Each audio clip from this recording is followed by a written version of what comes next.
muscles in our head. This muscle is going to be frontalis. Part of our eyes is going to be orbicularis oculi. When it's round, it's going to be called orbicularis. This is going to be orbicularis oris. Muscles down here, they're going to depress your mouth and your lip. So therefore, they're going to be called depressors. You're going to have depressor angulis oris, depressor lava inferioris, and you're going to have mentalis in here.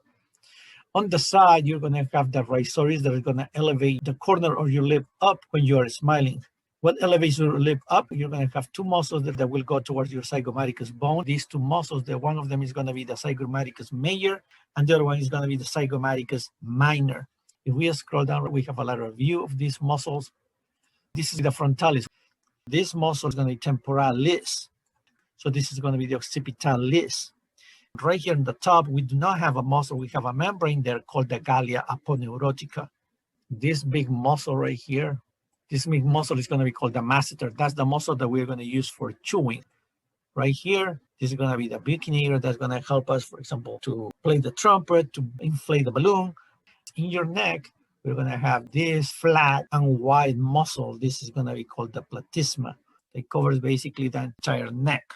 If you remove that muscle, there's going to be obviously other muscles in that area that we don't see because the platysma is covering those. However, we can see through the platysma this big muscle. So this muscle right here is going to be called the sternocleidomastoid. That muscle is going to help us to move our neck from left to right and right to left. You can see right here the platysma in there, but you can see the sternocleidomastoid muscle right there. In the back of your neck, you're going to have the splenius capitis. We scroll down to thorax. In there, we're going to have internal intercostals and external intercostals. So they're going to be located in between your ribs. You're going to have these muscles right there, and you can have them in here as well.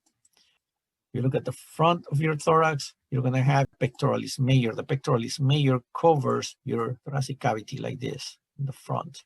If you remove the pectoralis major, you can see pectoralis minor. It's smaller and it's in this area. After that, we have the abdomen. In the middle of the abdomen is going to be the rectus abdominis. The rectus abdominis is what colloquially we know as the six-pack, as you can see right there. The rectus abdominis covers the middle of your abdomen. The side of the abdomen, right, all this area right here, it's going to be covered by three other muscles. They are going to be called the internal oblique, external oblique, and transverse abdominis. Right, this is going to be the external oblique. Then you have the internal oblique there and the transverse abdominis right there all the way inside. You have external, internal, and all the way inside, you're going to have the transverse abdominis. If we go to the back of our body, this is going to be the trapezius. In addition to that, we have the latissimus dorsi. Deeper than that, so if we remove all these muscles, that's the spine of the scapula. So therefore, this muscle on top of the spine, that's going to be the supraspinatus.